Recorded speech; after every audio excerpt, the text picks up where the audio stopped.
All right, welcome back everybody. How we doing today? This is Barry and Eric here, Moss Pond, with another gun gripe for you.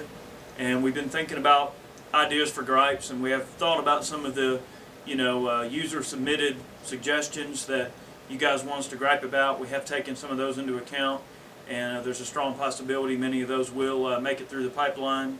Today's gun gripe is going to be about the basic lie of gun registration, and about how everybody thinks that, like, oh, where am I going to go to get my gun registered? Where do I register my gun? Is this gun registered? I need to change this around, change the registration. We're going to talk about, how basically it's like people have been taught the wrong thing over the years. People have had that lie indoctrinated into their minds over the years, and it's just become almost like a just known fact to people that guns have to be registered, but in many cases that's just really not the case. Well, under Georgia law, there is no gun registration. People think when they fill out a 4473 that that's registering that gun. It's not. That is only showing the last legal transferee on paper from an FFL dealer. In Georgia, you can give a gun away as a gift. You can buy a gun for someone else. That's not a straw sale, as long as that person can legally own a gun. You can buy your son a gun, your daughter, your wife, whatever, and you can give it to them. But you are the one that's actually signing the form, and that's not registration. Those forms go in a safe, and they never see the light of day again unless the gun is stolen. And then the only person going to see it is going to be law enforcement officials or whoever investigating the theft of the gun or so on and so forth. That's correct. But there is no registration. We have people coming in here every day, and they buy a gun, and they say, where do I register this gun? Well, there is no registration. In Georgia, you take it home. Now, some states you have to register your gun in some states, but not in Georgia, and not most of the southern states. But gun registration is something that people have been brainwashed into thinking that they automatically have to register a firearm because they buy one, and that's not so. I mean, we get a number of people come in here all the time, and they're like, hey, Grandpappy so-and-so just passed away, and I need to register my gun. I need to register his gun into my name. Right. And we just look at them like, really? I mean, it's the public school system, and it's the school system in general, the education system that we have set up, I believe is biased towards anti-gun tendencies. Right. Now, I just think honestly that, like, a lot of your college professors, your teachers, it doesn't matter what level of education, I strongly believe that those people, are very anti-gun, very, I don't want to say liberal, but let's just say they're anti-gun, and, they're going to push whatever bogus ideas they think are necessary to further their agenda. And if their agenda is making a, dumbed down and just, stupefied American society that doesn't want to own guns or doesn't care to, then they're going to push that agenda, and that's just part of it. Well, the thing about it is, if your child takes a Glock keychain to school, they get expelled. That's because, right. Or suspended because they don't want them to have anything to do with guns. In fact, if your child draws a picture of a gun at school, that could be enough to cause them to be suspended.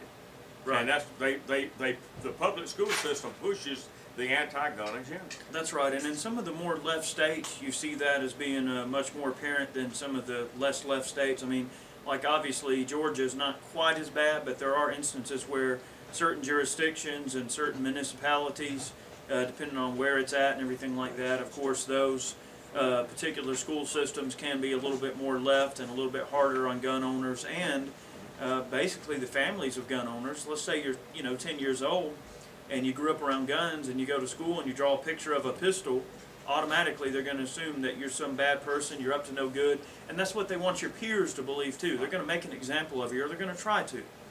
But registration as a whole, I mean, yes, suppressors, SPRs, SPSs, machine guns that are transferable, those are essentially registered. You are in some form of database at that point. But the everyday long gun, shotgun, pistol that the average Joe goes in a gun shop and buys, in most states, is not a registered item. Now, it's traceable. If it gets stolen or whatever happens, it's used in a crime, yes, it's traceable back to you. But it's not registered to the point where, they can just pull up a database and there's your name with every gun you own. It's not like that. Now, I want to give two examples in history where gun registration is, well, there's plenty of examples, but to keep this video short, one example was in Belgium when the Germans were rolling through Belgium, they would go through, and of course, you know, that was the first example of their blitzkrieg, which translates to lightning war. They were basically blitzkrieging their way through Belgium in the early years of the war, and well, you know, the early stages of their invasion of Europe. And what the officers would do is they would go around, because Belgium had nationwide gun registration to the point where they knew what every single person had, serial number, whatever. German officer would go around to each house and say, okay, Mr. Franz or whoever, they would say, you know, you have 2 shotguns, 1 pistol, a rifle, where are they? And if you couldn't produce them, they'd take your little blonde-haired kid out back and blow their brains out and prove a point. So gun registration is a really bad idea, because the only government that would register guns is a government that's afraid of their people. And when gun registration gets pushed through to the point where they want to know every little thing that's out there and where it's at and how to come across it, it's only a sign that they want to oppress you and your rights. Or if it's even not a matter of rights. I mean, it's a basic, to me, a fundamental human right to have the right to defend yourself, and that involves owning guns too. Now, another example is in the movie Red Dawn. I know it's a movie, but when, you know, they came in and took over or whatever, what's the first thing they did in the movie? They went and they got all the 4473s from the gun store, so they could know all the addresses of the gun owners in the town, and they could talk to them or confiscate the guns or whatever. And that was their first step rolling through, was to be able to confiscate the firearms to prevent an insurrection of the local populace. Now, it's just a movie, but those, you know, principles are definitely in stone. I mean, yes, an invading army, in theory, if they were to, well, they wouldn't get any further in Locust Grove, I can tell you that right now. Yeah. But if, let's just say in theory, an invading army came here and got all their 4473s, now granted, yeah, it's going to take them months of searching to go through all of those forms and go through all of that red tape. But in theory, yes, with those forms, they would know who bought what, and when and where they live and everything. Well, like the that. fallacy of the 4473 is the fact that all it reflects is the last person who bought a gun from an FFL dealer. I probably bought and traded 1,000 guns over the last 30 years. Yeah. I don't have any proof that I ever had those guns. That's right. There's no law in Georgia preventing me from giving a gun to my son or giving a gun to someone, or taking it to a gun show and just selling it to some Joe Blow. That's right. Now, when you do sell a gun like that, you need to get a bill of sale. That way, if that gun comes back and bites you on the ass, you can show the police that you have a form here. Look, I sold this to this guy here, and that's the end of it. That's happened to me 3 times in my life. Get receipts, but there are probably 800 guns out there that I have sold or traded that I have no receipt on. I can't prove to them where those guns are. It greatly behooves you to have some paperwork trail Right. for the disposition of the gun. Doesn't matter if it's a family member, even if it's a close family member. If it's a gun that you're going to part with permanently and that's it, do a bill of sale. Even if you just sell it for a penny, something Right. that has a paperwork trail that follows back to you, so that if something happens, you never know, you have an ability to say, here, I sold it to so-and-so, here's his driver's license, here's the date, here's where they signed, here's where I signed. Now granted, yeah, they may still try to give you a hard time, but at least they, you know, will have some form of legal loophole to jump through. They know that you tried to cover yourself. That's right. Now, we've That's had right. people come in here. I had a guy about a month ago bought a Browning High Power from a guy at the gun show. He didn't know the guy from Dick's Bird Dog. He paid $450 for this gun, which is a more than a fair price. He said, I want this gun put in my name. Well, okay, pawn it. He pawned it for $20, and it was going to cost him $25 to pick it up. But when you pawn a gun in Georgia, you have to fill out a 4473 just like you're buying it. So that would be a paper trail. He would be the last legal transferee. Well, it backfired and bit him on the ass because the gun turned out to be stolen. That's right. So the Clayton County Police Department confiscated his gun, and he's Right. out of it. Now, But- people say, well, how do I know if this gun is stolen? Well, if you take it to the police department, first off, they're probably not going to run the serial number for you. And if they do, and it comes back stolen, they're going to take it from you. That's right. At least one thing that the guy did right, I mean, he got out from under a gun that could have got him in trouble if he got pulled over. Right. Because, let's face it, in a lot of situations, if the cops pull you over and you got a gun in your car, if they're in the mood to be a dick to you, they're going to run the serial numbers. That's the bottom line. And they're hoping that they're going to find a stolen gun. I mean, you know, really, it's funny because if there's no reason to merit that search and seizure, to merit them searching that serial number, they shouldn't be able to, they shouldn't, but a lot of them still will. I mean, they'll say, well, this gun's in your car, I'm going to run it. Or they'll take it back to their car and run it anyway, even without telling you. Well, I've been out shooting before. 25 years ago, we'd be out like in Fulton Industrial Boulevard shooting. Cops would come up, they'd run all of our numbers on our guns. Right. They got nothing else to do. That's so right. they run the number, and they sometimes they come back with a hit. No, they're really supposed to have a reason to do that. They're not supposed to just run it to run it. I mean, they're Well, but supposed to have a they reason. can though. Like if you're driving down the road with a big screen TV in the back of your car, they can run the number on that if they want to. Right. If they have probable cause to do so. Right, and probable yeah, cause. but, I mean, you know. they can't just say, well, this guy's got 20 guns in his car. I'm going to run all 20 just from the sake that hoping that one's stolen. Yeah, they well, can't do that. maybe he's a gun runner. Right. Well, that's right. If they think that. But, So, or maybe some guy just got cleaned out of his collection. But I know, if I ever get pulled over and I have a lot of guns in my car or whatever the case may be, I don't tell them nothing and I don't let them do anything. I don't care if they say, well, I want to run the serial numbers and all these guns. I'll say, well, I bet you'd like to, wouldn't you?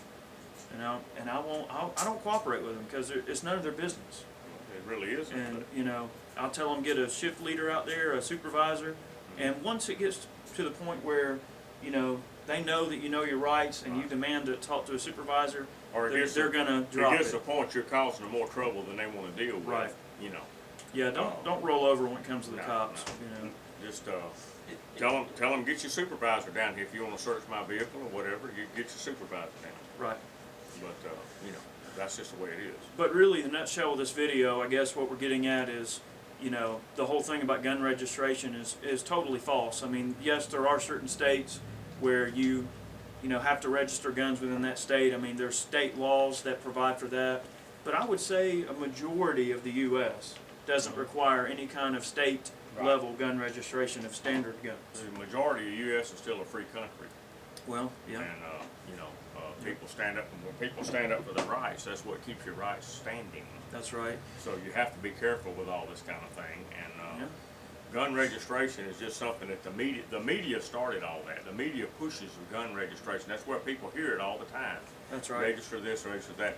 But there is no such thing as real gun registration in the majority of the country. Well, one thing that I want to mention too before we go, and we're about to cut off here, but we are an SOT now. That's a process that we've gotten rolling down the chain here for quite a while, but we finally got our paperwork in hand. So as an SOT, we'll have a lot of neat things in the pipeline. We'll be able to have some suppressors on hand, possibly some factory SBSs, SVRs, stuff like that. So just to let you guys know, we are set up as an SOT now. Hopefully we'll have some dealer samples rolling in, which means that when we do have those dealer samples, we'll be able to take them out for testing and evaluation. So you'll probably see some neat Class 3 stuff rolling down the pipeline here soon. We can do conversions on short barrel rifles and shotguns and things like that. And hopefully we'll be able to get some dealer samples of some full automatics in here. Maybe a Glock 18 or something like that as a dealer sample. And we'll take them out and we'll be able to show them to you and show you how they work. That's right. And a nice thing about having an SOT also, what that allows us to do is, let's say that you're local here in Jonesboro, Georgia, and you've got a machine gun yourself that of course is legal and transferable and you have your tax stamp paid on it. That allows us to be able to actually log that gun in just like any other gun for repairs. So if you needed if you want to take your MP5 out and wear it out and get it dirty after 5,000 rounds and bring it to us and let us clean it, you could log it in legally and we could legally take it in, clean it, perform whatever repairs are necessary, and then get the gun back to you with no issues there. So that does allow us to have Class 3 inventory on hand, both from individuals and for law enforcement agencies, and to be able to service those guns too. So that's a nice thing, giving us the flexibility to service people's full autos stuff. And suppressors. If you want to bring a suppressor to us and for us to clean it, we can do cleaning, stuff like that, and then get that suppressor back to you, no problem. But the main thing is the suppressors and the short barrel rifles and shotguns, because the submachine guns or machine guns are going to have to be registered and transferable, and they're very expensive. So what we're going to deal in mainly is suppressors and conversions of guns. Like Ray can do Sega conversions.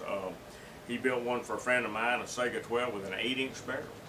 And the whole gun is 18 inches long when the stock is folded. It's a wonderful little gun. And we'll be doing that kind of work. Short barrel rifles, shoulder stocked pistols. And hopefully we'll have some dealer samples. Right, so maybe, if we're lucky, maybe a couple of MP5s, Glock 18s, Zip 16s, stuff like that. So But that's gonna be coming down the pike here, and we're gonna, it's gonna get real interesting, and we're gonna get more knowledgeable with this stuff, and oh yeah. we're gonna pass it on to y'all. So you guys can definitely expect a bunch of suppressor reviews in the pipeline, that kind of stuff. Maybe some, nighttime pest hunting. We'll Yeah. see. We'll see how it goes. But Well, we that's- appreciate y'all watching. All right, now, y'all come back now, you hear? Definitely.